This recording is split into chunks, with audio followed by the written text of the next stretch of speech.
l'aube se lève sur le détroit de Gibraltar, enveloppé d'un épais brouillard. La lumière du matin perce à peine, révélant un paysage à la fois magnifique et inquiétant, où la mer et le ciel semblent se confondre dans une brume silencieuse. Hors de la brume, de petites figures apparaissent, des enfants s'accrochant à des bouées gonflables et à des bouées de fortune, nageant désespérément vers ce tas. Leurs silhouettes fragiles se détachent à peine sur l'horizon, portées par l'espoir et la peur. Le brouillard, autrefois un danger, les protège désormais des regards vigilants des patrouilles frontalières. Il devient leur allié inattendu, masquant leur progression et leur offrant une chance de franchir la frontière sans être repérés. Ces enfants, certains seuls, d'autres en groupes terrifiés, sont les plus jeunes visages d'une crise humanitaire implacable. Leurs yeux expriment la peur, mais aussi une détermination farouche à survivre, à avancer coûte que coûte. Poussés par le désespoir, ils risquent les courants glacés et périlleux pour une chance d'avenir en Europe. Chaque vague est un obstacle, chaque mètre parcouru une victoire sur la peur et la fatigue. Le voyage est court, mais mortel, alors qu'ils naviguent autour d'imposantes clôtures frontalières et à travers des eaux dangereuses. Les barrières de métal dressées dans la mer semblent infranchissables, mais l'espoir les pousse à tenter l'impossible. Pour ceux qui y parviennent, l'épuisement est total. Leurs forces les abandonnent à quelques mètres du rivage, et beaucoup s'effondrent, incapables de croire qu'ils ont survécu à la traversée. Ils s'effondrent sur le sable, accueillis non par leur famille, mais par des travailleurs humanitaires et la police. Les bras tendus qui les relèvent sont ceux de l'urgence, du secours, et non de la tendresse attendue.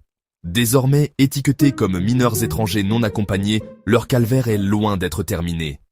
Ils entrent dans un nouveau labyrinthe administratif où l'incertitude remplace la mer. Ce tas, déjà à bout de ressources, peine à faire face à l'arrivée silencieuse et quotidienne de ses enfants. Les abris débordent, les travailleurs humanitaires sont épuisés, et chaque nouveau visage raconte une histoire de perte et d'espoir. Ils ont survécu à la traversée, mais l'incertitude et le traumatisme les attendent de l'autre côté. Leurs regards se perdent vers l'horizon, cherchant des réponses dans un avenir encore flou. Dans la pâle aube, l'espoir et la peur se mêlent sur les rives de l'Europe. Pour ces enfants, chaque lever de soleil est à la fois une promesse et un rappel du chemin périlleux qu'ils ont dû parcourir. L'été 2025 est resté dans les mémoires à Ceuta, comme l'été du brouillard, un voile épais et persistant qui enveloppait la ville et la mer, brouillant les frontières entre l'Espagne et le Maroc. Ce brouillard n'était pas seulement un phénomène météorologique, mais aussi une couverture idéale pour une recrudescence de traversées désespérées, rendant chaque silhouette sur l'eau presque invisible. Rien que le 26 juillet, plus de 50 enfants et 30 adultes ont bravé la mer, arrivant par vagues successives sous une visibilité quasi nulle, guidés seulement par l'espoir et la rumeur d'une côte proche.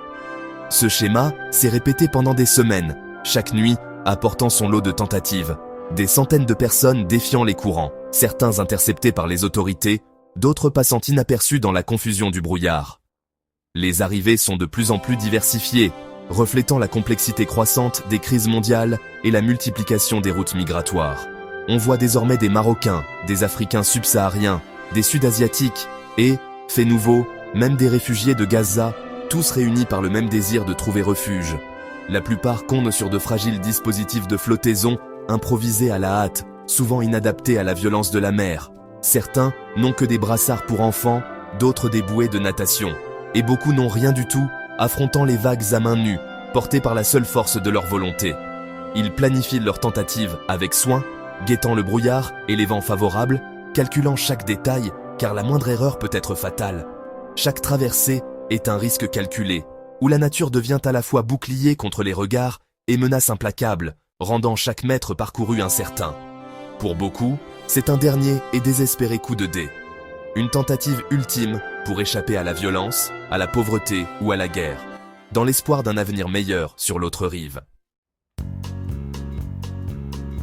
Ceuta, une minuscule enclave espagnole, ploie sous le poids de la crise.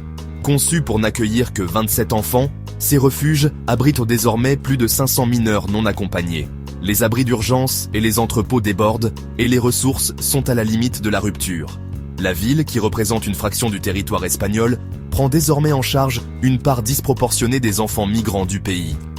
Les dirigeants locaux implorent de l'aide, avertissant que la situation est intenable. La tension se fait sentir partout, des services sociaux au budget de la ville et à son tissu social.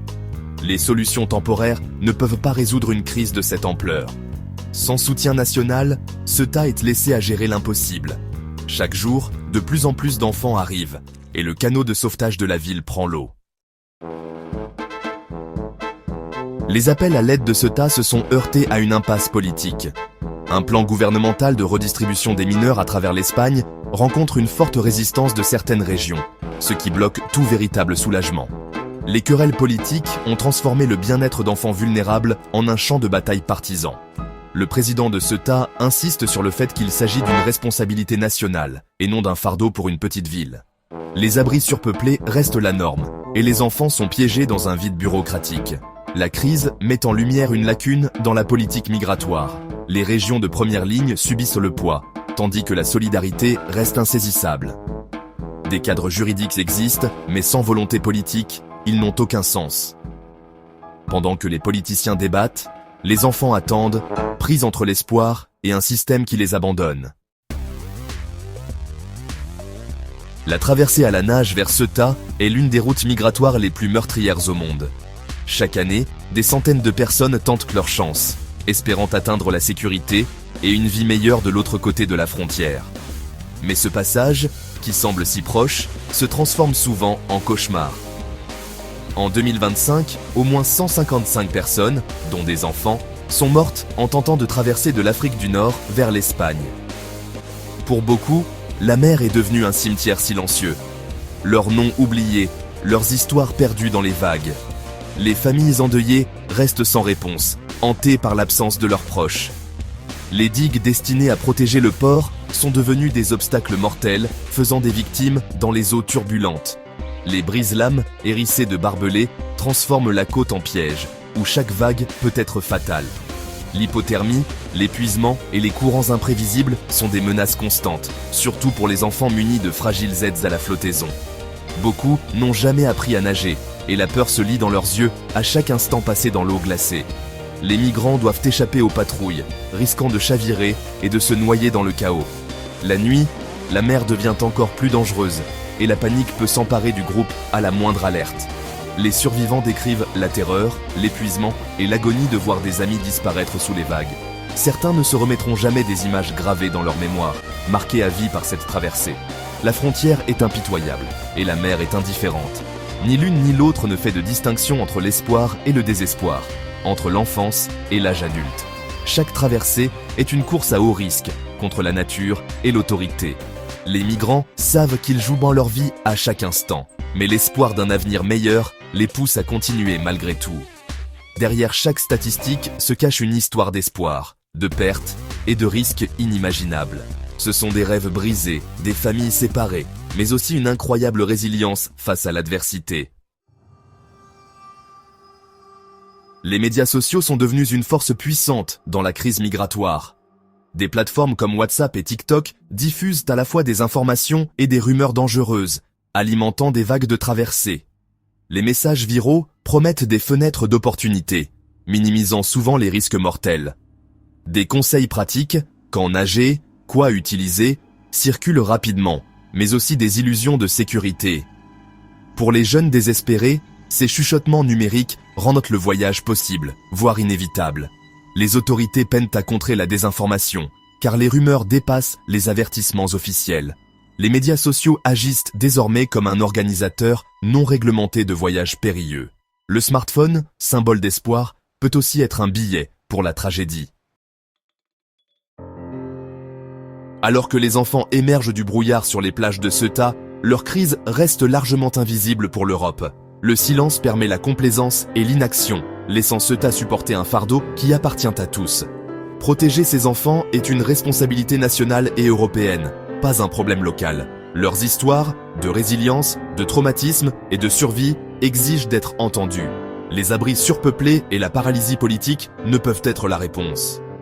C'est une urgence humanitaire, pas seulement une question de frontières. La solidarité et une action urgente sont nécessaires. Aide immédiate, relocalisation équitable et de vraies solutions aux causes profondes. Les enfants de Ceuta ne doivent pas rester invisibles. Leur sort est un test de notre conscience collective. Le moment d'agir est maintenant.